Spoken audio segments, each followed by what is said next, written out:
With stocks dropping last year, activists stepped in to try to juice performance. Asset management firm Lazard saw a 39% increase in activist campaigns over the past year. And then, of course, just over the past few days, we've heard about an uptick in activist activity at Salesforce. Let's talk more about this phenomenon. We're joined now by Slava Foss. He is Boston College Professor of Finance and Hillenbrand Family Faculty Fellow. Thank you for being here, Professor. Appreciate it. In your research, when you have looked at activist campaigns, have they helped in terms of the stock price? And sort of, are you able to draw that direct connection between the activist campaign and the stock performance? Yes, hello. It's very my pleasure to join the show. My research, as well as other researchers, have shown a very robust relationship between activist campaigns and valuation of companies. We know that when activist campaigns are announced, typically prices go up. It means that market participants like when activists target companies. And here we have in mind shareholders and all other participants who look at companies and try to forecast how well these companies will be doing in the future. What types of defenses could a Disney or Salesforce, what might we see from them? We've seen Disney come out here a little aggressively with the rhetoric, but Salesforce really has done nothing. What might we see from these companies? Well, public aspect of defense is one thing, and maybe this is why we don't see many things happening. Typically, a lot of things are happening behind the scenes. This is where management and activists do negotiations, and they try to come up with idea of maybe representation for activists on boards of these companies. If such activist engagement leads to proxy contest, where actually there is contested election of board members, and we know that there are well-known tools that companies can use. For example, some companies impose voting restrictions, and they can say that we'll need supermajority of shareholders to vote for candidates. And of course, companies can use their own resources to engage in public fight with activist shareholders.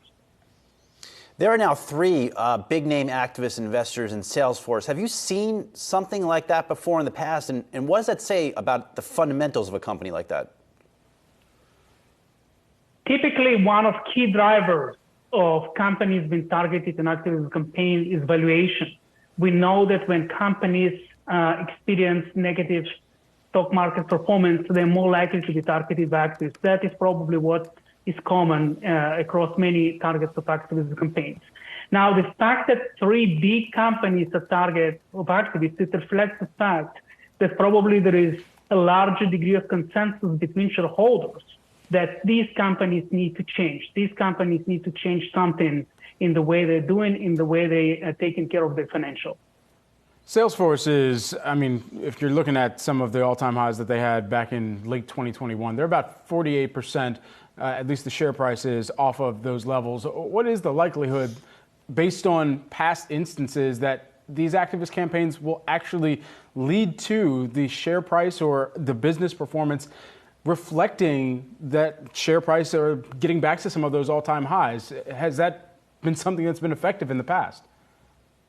Absolutely, it has been. Now, it's hard to say in any specific situation what will happen, but we know that on average, when activism campaigns are announced, prices appreciate by 5-6 percentage points just on the announcement day, which is a very nice increase in valuation, and it creates a lot of value for shareholders.